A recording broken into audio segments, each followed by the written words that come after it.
Letter to his wife, the 4th of February, 1942. I have been in Yukhnov for 4 days. To get there, I had to take a causeway passing the Russian, who was only 400 meters away. He did not shoot, or we did not hear any shots because of the noise of the engine. My second car, which I had swapped for another one by pure chance, had a flat tire, stopped and came under fire by mortars and machine guns. But thank God no harm was done. In Yukhnov, we were surrounded by the enemy for 3 days. The road we took to drive into the town was already closed and impassable by the evening. During the first night, we had drifting snow and everything was quiet. The next 2 nights, it was 25 degrees below freezing and full moon. Between 6:30 and 5:30 p.m., Russian aeroplanes on and off. Every 15 minutes, we could hear the engines humming and knew, there is another one again. Shortly afterwards, we could hear the hissing of the dropping bombs, and then a banging sound. 82 were killed in Yukhnov during the first night, not including the injured. Some 200 meters away, a house was entirely wrecked. We were lying in bed in our wooden house and prayed to God to spare our lives. In his goodness, he did. There was no bomb closer than 150 to 200 meters. Diary entry, the 5th of February, 1942.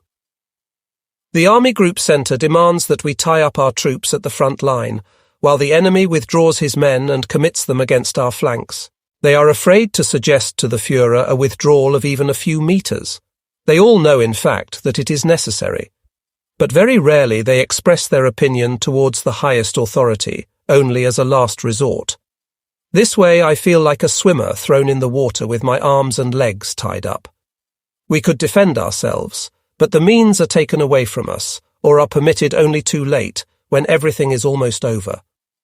The situation caused by that could not be worse for leaders and troops alike. New attacks in the snow, which should have been avoided, new severe casualties among our ridiculously weak troops are the result.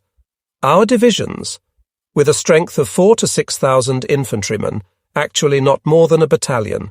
For our more than 1,000 casualties, we have not even 500 replacements.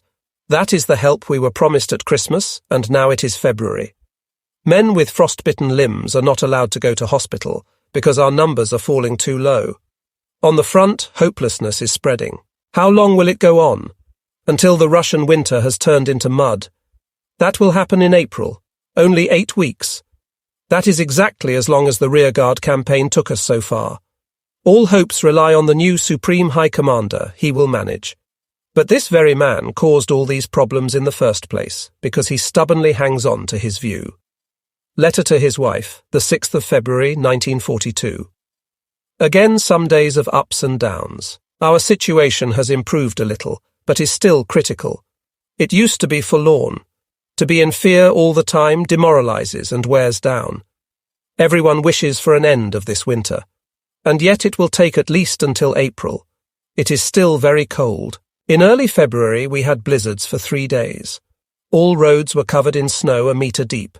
Now we have clear skies, 20 degree to 25 degrees C below freezing and an icy wind. There is no change in sight. I cannot think of anything else than military issues. Nothing else is possible. I cannot get myself to think of anything else. My mind is not at peace. We always live with the uncertainty. How will the day and the night pass by? One can only endure all this with faith in God. Letter to his wife, the 9th of February, 1942. I did not have time to write a letter during the last days. I was at the front line with my old corps. Due to the weather, we were spared air raids. There was a lot of damage in this area caused by aerial attacks. Our overall situation has not improved as much as we had hoped for. Every day brings new crises and commotions. Yesterday and this morning we had again some situations. With great difficulty we were just about able to solve them, and we cannot expect to be spared from experiencing new difficulties of the worst kind in the near future. Thus we live in a state of constant nerve-wracking tension, always being outnumbered, always reacting on the enemy's actions. His means seem to be unlimited, while we have shortages and problems almost all the time. He brings on masses of men, while our troops are melting away. Unimaginable difficulties are ahead of us. Nothing arrives on time or as promised. Thus, every day is a chain of sorrows that I am dreading. I hardly dare to pick up the phone when it is ringing. Very seldom is the news good. Nevertheless, it is an achievement that we have persevered that long. I am longing for a break. Letter to his wife, the 12th of February, 1942. Yesterday I met Field Marshal von Kluge. He was in a surprisingly good mood, although he too has a lot of problems. But he is further away from the action than we are. The diary entries describe only military facts. They do not mirror the nerve-wracking tension of the current situation. And the worst is, given our situation, there is no prospect of change anytime soon. Letter to his wife, the 16th of February, 1942. At the moment, the Russians attack us like wild animals every day, and they are as dogged, tough, and desperate as they have ever been before. Diary entry, the 16th of February, 1942. I called Field Marshal von Kluge and asked him to change his order to the 2nd Panzer Army. He was very indignant about it. The Supreme Army Command has suggested and wished that we should link up at Mosalsk, which has proved utterly unrealistic. On a 1 to 3 00000 scale map, it looks like a good idea, yet it by no means takes our real situation into account. Being encircled, commanding divisions with regiments of 100 to 200 men who can fend off the fierce enemy attacks only with the utmost possible effort. Example, the 31st Division, covering 17 kilometers of front line, faced 73 enemy attacks. The 131st Division, covering 11 kilometers, 53 enemy attacks of more than company strength between the 21st of January and the 16th of February. Casualties: 530 dead, 1,400 injured, 1,100 frostbitten. Von Kluge has suggested a small solution as a compromise. Yet we cannot even achieve his small solution with our forces. He did not like the idea at all to deviate from his own compromise and to let his superiors down. He vented his anger about General von Unruh, Korik, for not sticking to the arrangements. Yet this was also unfounded. It is a miracle that the army still exists. If the enemy had acted the right way, we would not have survived. He must have thought that we were already on our knees, thought that he could deploy troops to distant spots who would have been available to engage us from behind. He forgot that a bird in the hand is worth two in the bushes. This is the only reason we have survived so far. But it is a reason we cannot control. A higher authority interfered here who disposes. Without him, our encirclement would be a fact, and we would not be able to do anything about it. And it is also a miracle that transports on the Rollbahn are still running today, despite the enemy's effort. Even though he takes the roads under fire, vehicle after vehicle passes face to his weapons. Many of them are shot to pieces, but the majority comes through. Yet taken as a whole, this is an unbearable situation for an army. Finally, our replacements are coming in. How long did we wait, hope, pray that they would finally arrive? They are completely insufficient, but better than nothing, because our divisions are worn down. Letter to his wife, the 19th of February 1942. Under heaviest losses on both sides, we have broken out of the threatening encirclement for now. We annihilated the enemy at 4 places where he wanted to cut us off. After we found out the numbers of the divisions already positioned in our rear by interrogating the prisoners, we felt like the Ryder and the Lake Constance. The danger was much greater than I assumed. Now we completely understand why the Russian thought we, that is our army, were on our knees given our numbers and situation. In all probability it was bound to be over with us. It is thanks to God's help and the bravery of our troops that this did not happen. A Wehrmacht report gave account of a recent battle 80 kilometers southeast of Vyazma. After 7 days of fighting in a forest, 3.5 encircled Russian divisions were annihilated. For 5 days the troops held on in the snow without food or a roof over their heads, protected only by a kind of snow castle, until they were depleted by our artillery fire. They say 3,500 men were killed. The place must have looked awful. I will not go there since it is too disgusting. It was similar with the other cauldrons. But those were just the tips of the small pincer, which we were able to cut off before it could snap shut. The very big one is still looming. Diary entry, the 28th of February 1942. Flight from Smolensk to Rastenburg at 10 a.m., arrival 1 p.m. After lunch with the Führer, discussing the situation of individual armies. Our situation? I reported situation at the Rollbahn, pressure of the enemy from the south and north, airborne brigades. Danger. Our supplies could be cut off in the next hour. Request to give up Yukhnov. Reason? We need reserves. We have to pull out troops. Otherwise the Rollbahn will get lost in the rear, because it is held only by units that are scratched together, and the Rollbahn makes or breaks the entire army. He interposes. Then we would give up the road Yukhnov-Gzhatsk, which is the only transportation route during the season of mud. There he is mistaken. This road is a swamp during the wet period. No help at all. He fights over this concession, postpones it. It is not before the end of the meeting, when Kluger also supports the request, and describes the Yukhnov-Gzhatsk road as impossible, that he agrees. Führer says that it is in fact irrelevant if we are 10 km east or west of Yukhnov. As the front has been stabilized, he would not argue about a few kilometers. He said that people might have considered him stubborn, because he has resolutely rejected any withdrawal until now. This was necessary to stabilize the front. There have been people who thought that our cause was lost. Only by ordering to hold at all costs was it possible to counteract a panic. Very true, generally speaking, but wrong in our particular case. This mistake caused our continuously critical situation and our heavy casualties. Führer shows great interest in technical details, responds to technical issues in particular. He reckons that anti-tank defense is superior to tanks, so that tanks will cease to exist by 1942. Considers England to be in similar situation as Germany was in summer 1918, is very optimistic overall. Letter to his wife, the 28th of February 1942. For the first time since Whitsun back in Germany, in decent rooms, in orderly circumstances. It is incredible. There's a water closet, a bathtub and flowers on the table. Unbelievable. Now I am waiting for the phone call with you that I have booked. Everyone here is very optimistic. Alas, our individual situation is more critical. At present, we are under a lot of pressure. It is a relief to get away from the ups and downs Nent for 24 hours, as I do today. Tomorrow morning, I am going back to Russia. How much I would prefer to stay in Germany. Letter to his wife, the 1st of March, 1942. Since last night, I have been waiting for the telephone call with Freiburg. It has not come through. I have to leave in 20 minutes. We probably will not have the chance to talk. I am very cross about that. There are these people from the Foreign Office who continuously block the line. They have come here and probably report home that the Russian winter in Angerburg, today Wegorzewo, is terrible. And I cannot get through because the line is always engaged, although I have booked an urgent official call. Most of the people here think that we are, by and large, out of the woods with our Russian winter offensive, and that we have won a defensive battle that has weakened the enemy substantially.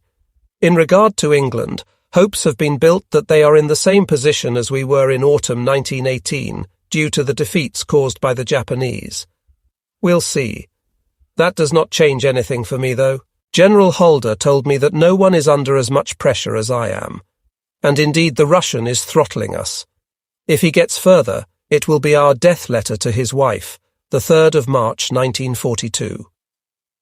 I came back the day before yesterday and flew to the front line with the Storch immediately. The bottleneck, which allows us to get to the corps via aeroplane, is 4 kilometre wide. The enemy is positioned along the road at a distance of 500 to 1,000 metres and fires at our vehicles with everything he's got. It will be days before we get new replacements to support us in these areas. Even though our highest authority is optimistic regarding the overall situation, our own situation here is still unpleasant, and particularly in these days very critical. To be repeatedly on a knife edge is so nerve-wracking and depressing that it demoralizes everyone.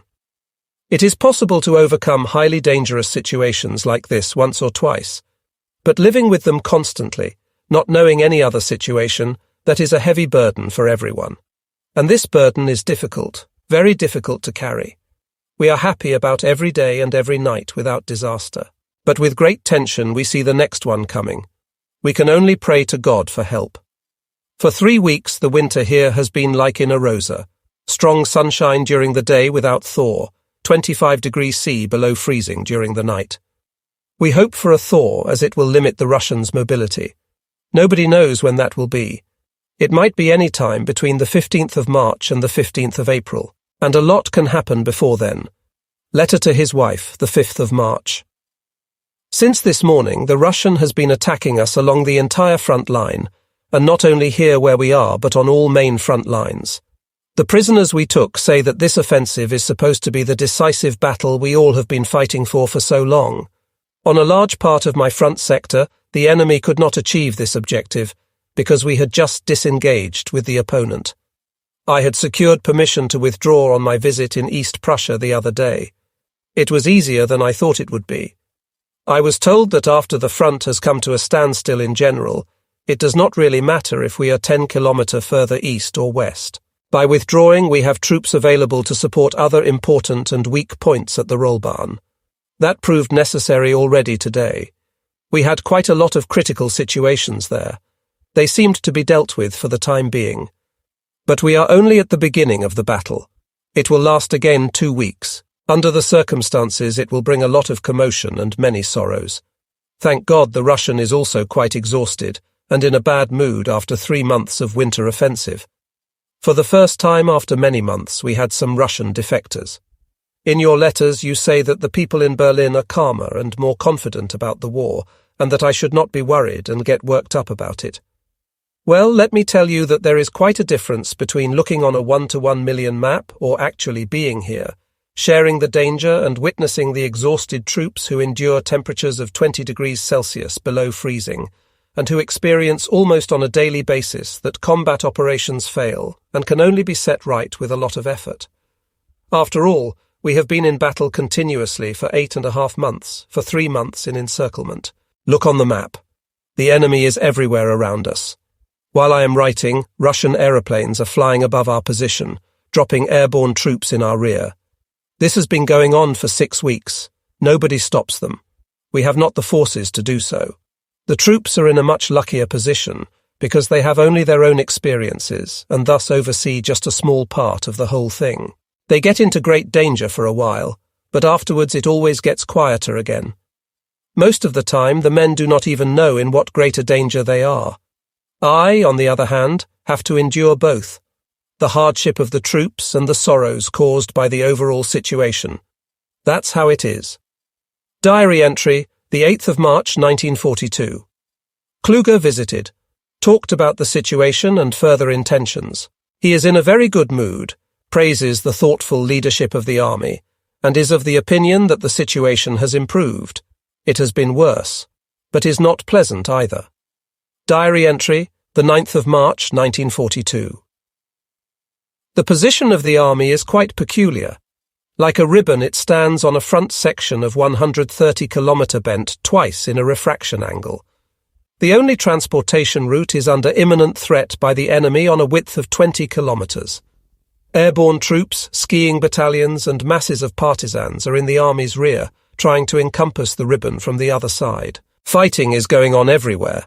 Enemy aeroplanes are flying every night over our houses and reinforce their army in our rear. We have not the forces to stop them. With difficulties, our vehicles secure the villages that are between the enemy and our transportation routes. This is no longer just a little nuisance, but a new army composed of airborne officers, of partisans, former prisoners, and of commissars from the population. Weapons, including artillery guns and ammunition, are easily to be found in the area of the Battle of Vyazma. Considering all this, one might wonder whether the enemy is going to abandon the offensive next spring.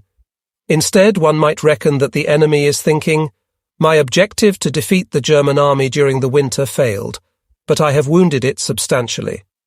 Now I will not stop but continue so that I will defeat it in summer." Letter to his wife, the 9th of March, 1942. Enemy attacks and cold weather persist. Always the same sight, always the same events. We are still not just fighting, but fighting for our lives. We have become a bit stronger. But that does not change the fact that our battle is difficult, carries great responsibilities, and is full of sorrow. I wish the situation would finally ease, I wish these fierce attacks would finally stop. We were completely mistaken about the strength, the ability, and the doggedness of the Russians, as well as about their organizational skills and the means they have at their disposal. Diary entry, the 12th of March 1942. Flight with Storch along the Rollbahn northwards to the 31st Division, later to the 13th Army Corps, 52nd and 137th Divisions. Everywhere complaints about strengths being too low, insufficiently trained replacements, incapable NCOs and starving horses. One has to admit, even though the Russian was not able to banish us from his country, he has depleted our army substantially. Good Lord, how the troops have shrunk, the state of our officers and weapons. Under these circumstances, every defeat has an impact twice or three times as much. It is difficult to integrate replacements into the existing troops because they cannot digest the additional forces due to the lack of experienced leaders. Train! Easier said than done. If almost all troops have to be on sentry duty, dying the night in freezing and stormy weather due to the vastness of the terrain, and during the day field fortifications are to be built, then one cannot expect a lot of initiative to train and be trained. Diary entry, the 13th of March 1942. Visited prisoners' accommodation at midday and was partly appalled. Ordered remedy. We will only harm ourselves with this. Letter to his wife, the 21st of March 1942. The enemy tries his utmost to encircle and annihilate us before spring. In front of me I have a planner filled with combat operations we have to conduct in order to prevent this. We still do not know what to expect from the enemy, and yet everyone is longing for peace and rest. From tomorrow we will be fighting continuously for 9 months. Diary entry, the 22nd of March 1942. Severe Russian attacks against the UGRA river loop lasting for several days have been warded off after heavy fighting. Casualties were high on both sides, 600 men of our troops. The enemy has probably lost even more. One of his tanks broke through the ice on the UGRA and drowned. Fortunately, this secured our positions on this riverfront. It was remarkable how doggedly the Russian fought and never gave in. He overpowered our heavy weapons from his position on the higher-lying riverbank.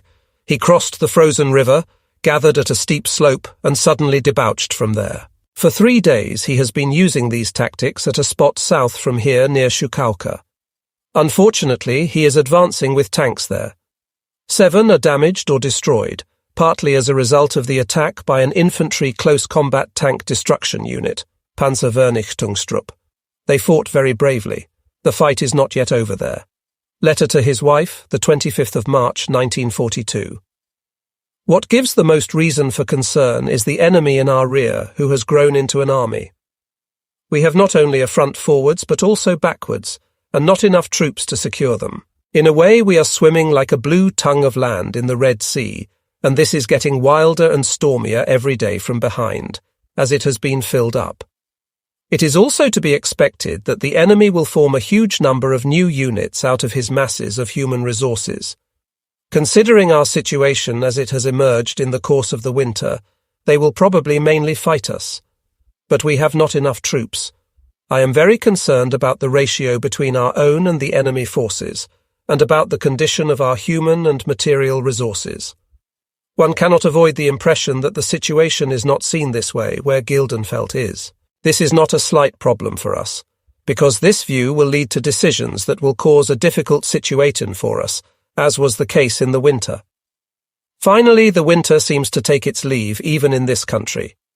After we have had temperatures below zero continuously from the end of October, except for 1 day in early March, and how cold it was sometimes, the weather has turned milder. It is not really thawing right now, but temperatures are pretty close to zero sometimes. Yesterday I even saw an ice cover breaking at one point. Today it is snowing again, but this is just another sign for the end of the winter compared to the continuously freezing temperatures we had before. Everyone here is fed up with both the war and the everlasting white around us. The ordinary men have no other wish than relief. But that is impossible for all of us. I would love to write a proper letter again, but most of the time I do not have the peace of mind, or I am not in the mood, so I cannot bring myself to do so. Letter to his wife, the 30th of March 1942. We are facing the heaviest Russian attack the enemy has ever brought against us. For 4 days he has been attacking with masses of troops and is throwing in more and more every day, infantry, artillery, tanks, aeroplanes at night. Our men fight with great devotion, but it is terribly hard for them, and spring is a long time coming. We have had days of sun and blue skies for 8 weeks without exception. That means, without wind it is thawing. During the night it is freezing. We really hope that the mud will bring us some relief. But the enemy is attacking day after day without cease. We cannot achieve anything we wanted to. All our attempts are foiled by the enemy. All this is, as a matter of fact, a result of TGC decisions that led to this situation. Since now we are in such a position that the enemy simply cannot do anything else than act as he does. Nobody knows how long this will last, but everyone fears that there is no sign of an end. Letter to his wife, the 7th of April, 1942. We are under the pressure of continuous Russian attacks at the most dangerous spots on our front. After we were initially successful in fending them off, the enemy, who has constantly thrown masses of new men into the battle, created a very unpleasant and dangerous situation for us. Yesterday we learned about new forces advancing. We have not enough resources to oppose them. Instead of having some peace and quiet, as Gildenfeld told you once, a new and very great danger is looming. The Russian is not backing off, but stubbornly pursues his objective to break through the lines exactly where we are and annihilate us. Yet he is attacking not only from the front, but also from the rear, where he has positioned a second army that is about to wall us in. We feel gloomy about the future and foresee sorrows and troubles and do not know what will come out of it. We hoped that the spring and wet weather would bring us relief, but nothing of the sort is happening. We still have temperatures below freezing in the night. During the day, the sun melts the surface and makes it soft. There is no flooding, no ice drift, no season of mud in sight, which could help us. If anything, the Russian aeroplanes are coming, just like right now, flying above us and dropping commissars, airborne troops and officers in our rear. No one stops them or is able to stop them. Letter to his wife, the 13th of April, 1942. It is happening. If the enemy succeeds in holding what he has won today, the biggest part of our army is cut off. The rollbarn is closed at a spot where we cannot open it up again. The enemy has achieved this success today with some 30 tanks. I have no means to fight back due to the extremely tense situation. The enemy advanced with new troops again from faraway Siberia. We had to face him with our poor, exhausted men who have been fighting the enemy for 4 weeks. The crisis started on the day of Gisella's confirmation. A nice success yesterday seemed to have solved it, but today the setback came. The weather, blizzard, heavy fog, made it impossible to deploy the Luftwaffe to support us. Now 3 corps are tied up and cut off. I do not know what will come out of it. We had hoped for the season of mud to affect the enemy as well as us. It came and did not come. And right now, after the enemy has gained his success, it is starting and makes things even more difficult. All things possible are against us. All vehicles sink in the mud, thus one cannot move at all except on the rollbarn, which is now closed. At least that is the case with our vehicles. Russian tanks, lorries and tractors get through. For 3.5 months the Russian has fought for this success. For 3.5 months he has failed. And in the very last moment before the weather changed, the weather which should have prevented his victory, he is successful. It is probably fate that it happened. Letter to his wife, the 16th of April, 1942. We have been in the greatest distress over the last few days. The enemy succeeded in positioning himself on one of the most important hills along the rollbarn. Miraculously, we were able to win it back on the 14th. This was only possible through the terrific efforts of the Luftwaffe. Because the weather was so bad, the Stukas dropped bombs from 50 meters above, so that they put themselves in extreme danger from their own detonations. To recapture the hill has cost us one of our best division commanders, General Berthold, who has commanded the 43rd Corps for 6 weeks succeeding me. He fell in combat for a village. I regret that very much because he was an excellent man, decent, smart and brave. The enemy attacks continue. Yesterday, today for the whole afternoon until tonight. The Russian advances through the water, through the swamp. He is not bothered. He brings up division after division, sacrifices hundreds and thousands of men, and tries by all available means to achieve his objective, to dent our flank. He has not the slightest intention of abandoning the fight during the season of mud. He minds neither wet nor cold. His tanks drive through the snow as well as through the swamp. He wants to demoralize us. It is difficult to endure this. It is an extreme strain for all leaders and for the troops who are dwindling. Letter to his wife, the 20th of April, 1942. Again, we are facing a very critical situation. The Russian is continuously attacking two particularly difficult spots on our front by day and by night. This has been going on for more than 2 weeks. If 1,000 men fall or are injured, the enemy just brings up replacement troops or fresh divisions and goes on attacking us.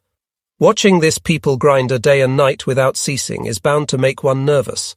10 times we might fend off these attacks, but at the 11th or 12th time the Russian is finally successful and penetrates further into our lines. In the end, one does not know where to get troops to replace our terribly high number of casualties. We had set our hopes on spring. Now it has been thawing for a couple of days, but we have not felt an improvement yet. For the time being, everything is as usual without changes, be it in the snow or in this incredible mud, in which every vehicle bogs down. It is impossible to get out of the village by car where we have taken up our quarters. We have to take a draisine and drive 20 kilometers over land until we reach the causeway. And here the enemy is only 1,000 meters away and fires at everything that moves. Letter to his wife, the 21st of April, 1942. Finally, spring has come, which means that the snow has been melting away for the last 3 days. Oddly, there has been not a drop of rain. The bright sunshine melted away the snow. At midday, it gets as warm as 25 degrees C in sheltered areas. At night, temperatures sink below freezing. But just imagine, apart from a light drizzle on the 25th of March in the afternoon, there has not been a drop of water from above unless it was snow. A strange country. At the moment, we are bogged down in mud. There is no way of driving a vehicle. Last night, I was woken up by machine gun fire. 1,000 meters away from my house, partisans tried to cut a cable. Previously, the snow had hampered their activities. Now they come through everywhere. The other day, I stayed in Smolensk overnight and witnessed heavy air raids lasting for 2 hours. And recently, a heavy shell landed very close to my car. All these events were not dangerous at all, but we are quite concerned about the future. Every day it becomes more evident that the enemy is preparing for a big strike against the deep flank of my army in order to accomplish the encirclement of Kluger's army. I have warded off a major offensive against my army in the south and the east that has been ongoing since March. The attacks never ceased, as you know. The big strike will probably hit us on the 1st of May. We warned our superiors and finally we were heard. This is quite an inconvenience for them, but we cannot help it. The fact of the matter is that the enemy dictates our actions here in Russia at the moment. Letter to his wife, the 25th of April, 1942. 1 week of continuous heavy fighting is behind us. It is relatively quiet on the entire Eastern Front. Only where we are, the big battle continues, despite mud, despite water, despite immobility. The army is in such a devilish situation that the Russian simply has to attack. He is deploying division after division, tank after tank, more and more artillery weapons against us. While I am writing here at 10:30 p.m., I can hear 3 to 4 severe hits for every line I write, and we are always threatened by the possibility that even a marginal loss of terrain, of merely 100 meters, would lead to the close down of our famous roll barn. Elsewhere it is about kilometers, here it is about centimeters. Yet behind all these immediate events, there is the great offensive. We can watch the preparations, but we have not enough forces to stop them. But it is aimed directly against me and is supposed to encircle me, and this time for real. Finally, our superiors seem to realize what is going on here. General Blumentritt *** from the Supreme High Command of the Army was here for 3 days.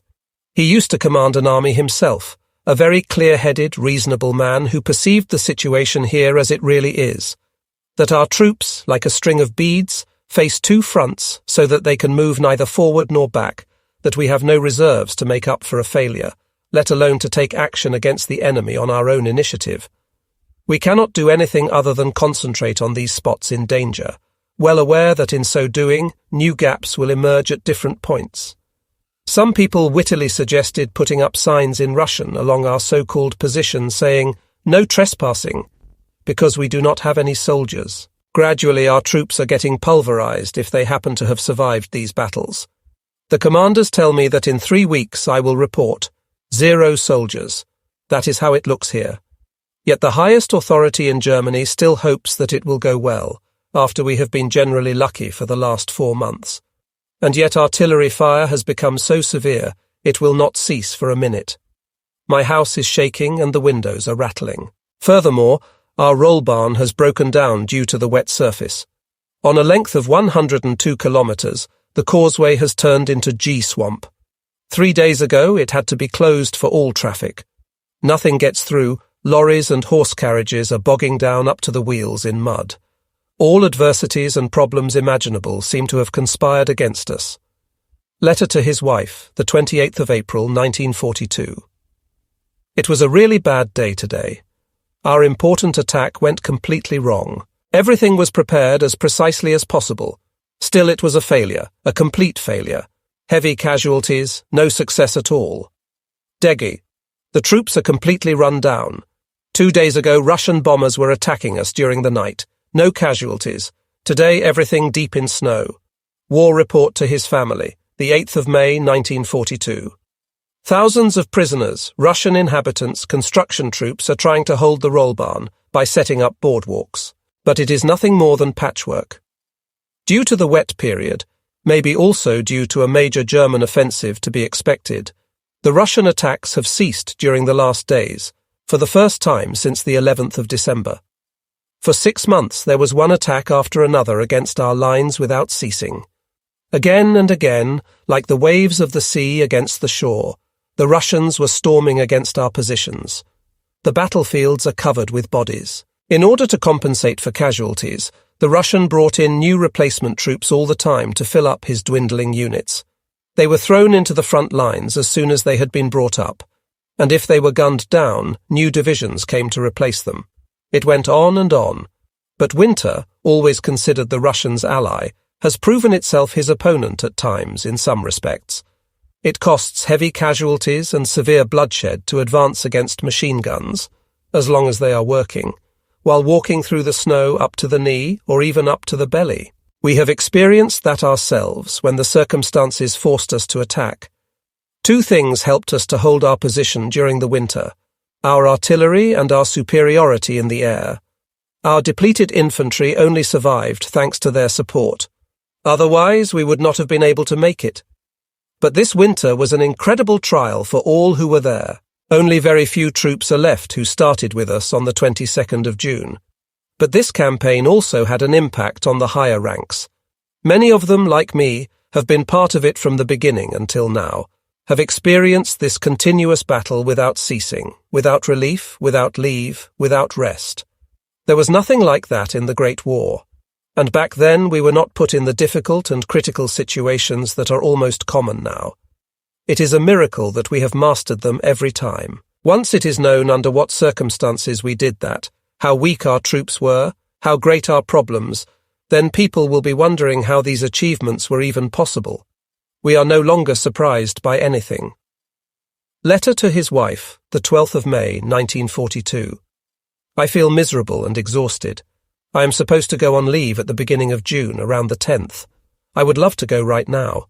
I am at the end of my tether, so discontented and frustrated, shattered, demoralized and worn out by the imbalance between expectations from above and the reality of war.